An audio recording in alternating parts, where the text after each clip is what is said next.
El Panellus stipticus es una pequeña pleurotácea que desarrolla en grupos sobre troncos de caducifolios, hayas y robles. Bueno, el Panellus stipticus es una pleurotácea pequeñita de un tamaño que puede tener 3-4 centímetros de diámetro de sombrero.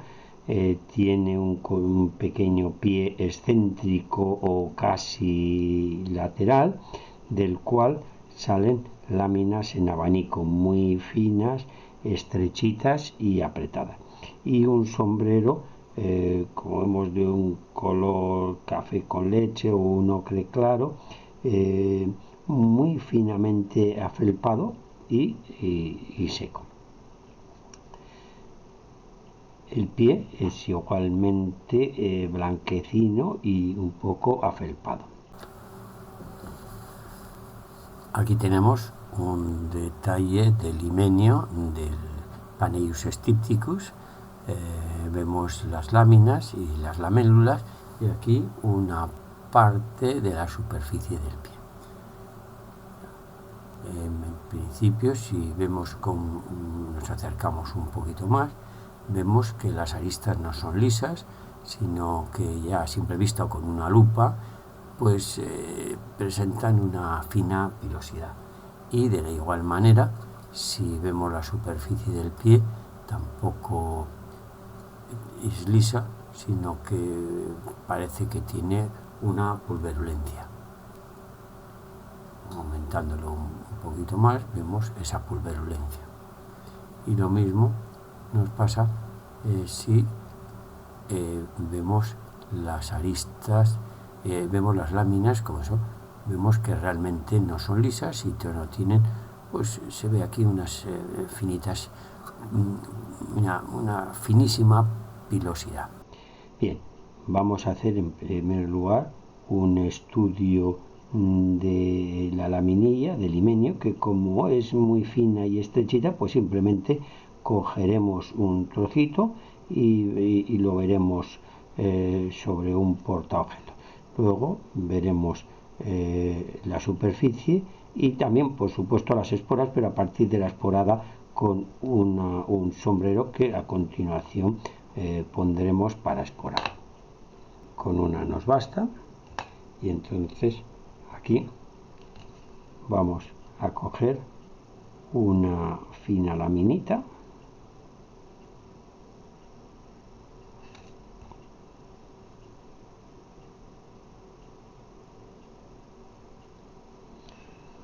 aquí tenemos, en la cual vemos una parte es la arista y el resto. Podríamos hacer cortes transversales, pero como es pequeñita y muy finita, pues yo creo que no va a hacer falta en esta ocasión. Le vamos a verlo en rojo Congo.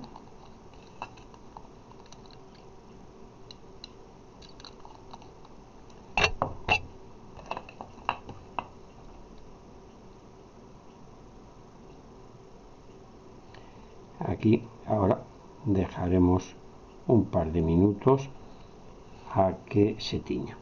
Bien, ahora pondremos un cubreobjeto y escacharemos ligeramente, ya que no hemos hecho un corte, sino era toda la laminilla, y eso sí, pues para ver mejor, para que esté más contrastado,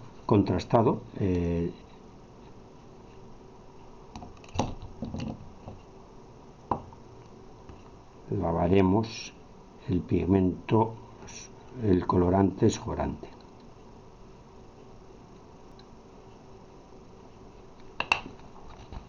Bueno,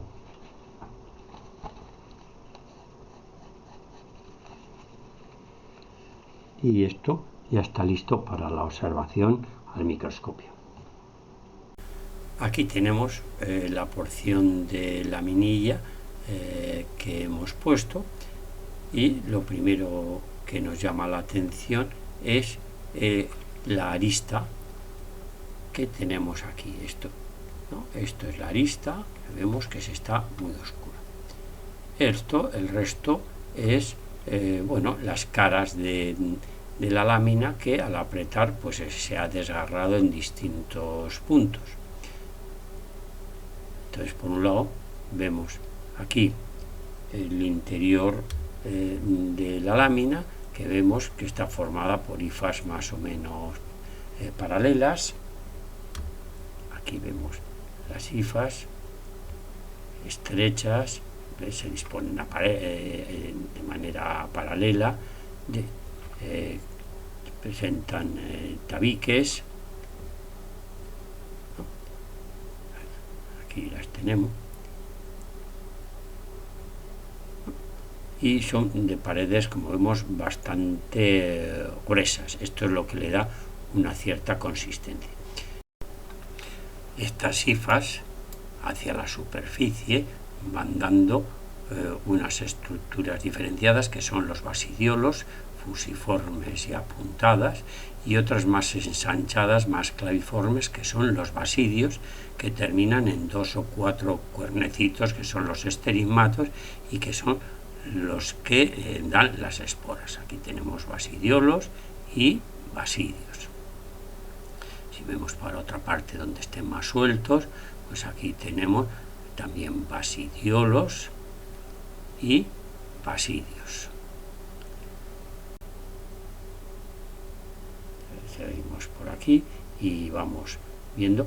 Esto es visto frontalmente, pues lo que vemos es la extremidad de esto, pero todo son estrechos. Los basidios y basidiolos son estrechos, alargados, y en el caso de los basidiolos apuntados, lo vemos aquí, y en el caso de los basidios, pues los hay cilíndricos o ligeramente ensanchados, los hay bispóricos con dos esterigmatos, y los hay tetraspóricos. Aquí tenemos otro basidio, pero también los hay tetraspóricos. Aquí tenemos este es tetraspórico, y esto de aquí, esto es la estructura basidios y basidios. Los que se tiñen menos son basidiolos, y los que se tiñen más intensamente suelen ser son los basidiolos, aunque si se deja mucho tiempo al final se tiñen todo. Si volvemos otra vez a coger perspectiva, aquí tenemos la lámina desgajada, y ahora vamos a ver la arista. Y la arista es muy peculiar. La arista la vemos negra, ¿no? Y aquí vemos que hay una diferenciación en unas hifas que salen más o menos perpendicularmente, pero que segregan una sustancia, vamos a ver, gomosa, que es lo que le da un aspecto blanquecino a todas las al borde de todas las láminas. Esta sustancia gomosa procede de unas estructuras que son cistidios de arista o quilocistidios, que habría que, aquí resulta difícil de apreciarlos, que se ven por aquí, y que son más o menos alargados, flexuosos, y aquí pues algunos ramificados en la extremidad. Y estas estructuras, estos cistidios que tendríamos aquí, los vemos así flexuosos, idealmente los veríamos bien desgarrando todo, pero bueno, así vemos suficiente. Estos cistidios de arista o quilocistidios son los que producen esta sustancia gomosa, cuya misión pues no lo sé lo que sería, pero es muy peculiar del Panellus stipticus, y que hace pues que aquí no haya esporas, y por tanto a simple vista la arista se vea blanquecina. Si ahora procedemos a escachar un poco más y limpiar la arista, podemos ver mejor las estructuras diferenciadas que hay en el borde de la arista. Estos son los cistidios de arista o quilocistidios, ahora más limpio de esas exudaciones que produce. Y vemos que hay algunos claviformes, que son muy estrechos y alargados, y hay otros que salen y que son más finos y son ramificados o digitados, es decir, que presentan ramificaciones en la extremidad que segregan, como vemos, pues unas sustancias que son lo que luego cristaliza. Aquí vemos distintos tipos, ¿sabéis? Alguno aquí ramificado y digitado. Para ver la cutícula, cortaremos una pequeña tirita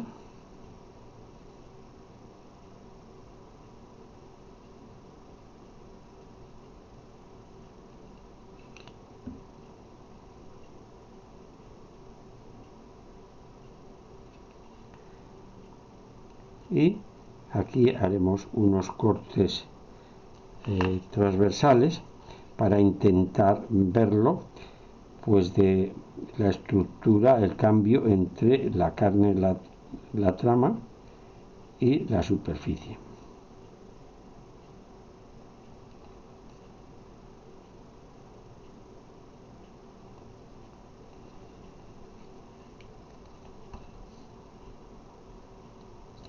Ahí hemos hecho, y en esta ocasión lo veremos con agua, como en general es recomendable, por lo menos al principio, en todas las cutículas.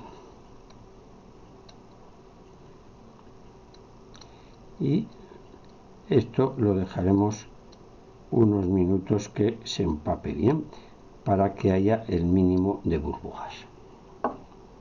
Bien, una vez bien humedecidos los cortes, le ponemos el cubre objetos y escachamos suavemente para sacar todas las burbujas, y esto ya está listo para su observación.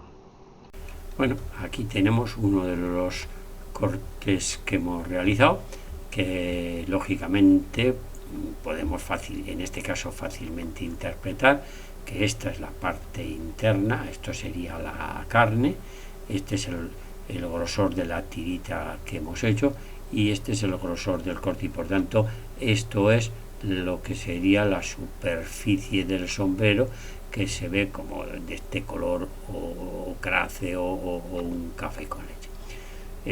Si vemos la carne o trama del sombrero, vemos pues que pues está formada por hifas filamentosas, que vemos aquí de paredes bastante gruesas, fuertemente entremezcladas y entrelazadas entre sí. Esto es lo que hace que la carne sea bastante consistente, ¿no? Vale. Pero lo que sí vemos que las paredes son bastante gruesas, eso es lo que le da consistencia. Si vamos ahora hacia la superficie, vemos que las hifas, para empezar, ya se van disponiendo de manera paralela y quizás vamos a coger un poquito menos de aumento y vemos que la superficie pues está las hifas más pigmentadas, pero vemos aquí que de la misma manera que hemos visto en las láminas, las hifas superficiales segregan una sustancia que cristaliza y le da pues un aspecto peculiar. Las hifas se disponen más o menos paralelas a la superficie, entrelazadas, pero son hifas como vemos aquí, muy sinuosas, algunas como digitadas, aquí las ven, ¿no? Pero lo que más llama la atención es la producción de estas. Aquí tenemos las hifas pigmentadas con el pigmento queso, pero la producción o la secreción de una cierta sustancia que cristaliza en las preparaciones, y se ven aquí como estos cristalitos de igual manera que hemos visto en la arista de las láminas. Aquí tenemos mejor en el borde del corte el contraste entre las hifas de la carne, las hifas internas de la trama, que en la parte hacia el interior son entremezcladas, hacia la superficie se van disponiendo de manera más o menos paralela, y luego las hifas más superficiales que tenemos aquí son muy retorcidas, sinuosas y digitales, y segregan también esta sustancia que la hace un poco complicada de observar, pero si lo ponemos aquí vemos como todas estas son hifas sinuosas, aquí ¿ves? Algunas como digitadas, y por supuesto aquí tenemos con tabiques provistos de fíbulas, de abultamientos.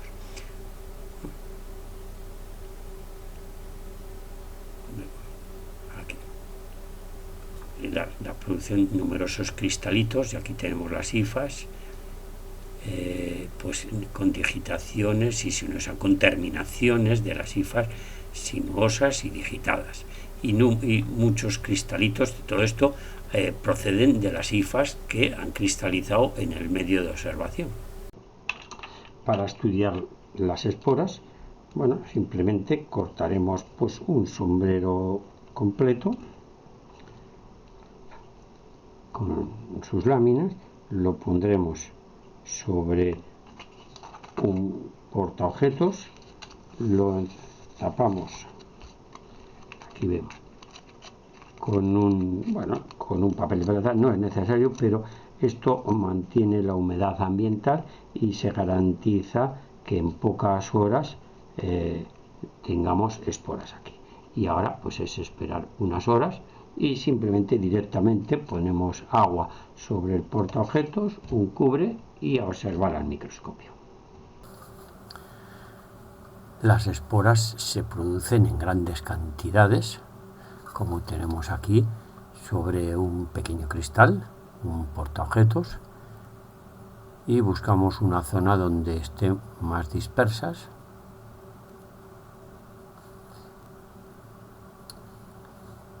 Y aquí vemos las esporas, que en este caso son bastante pequeñas, elisoidales, aunque en este grupo de pleurotáceas encontramos de morfología muy dispar.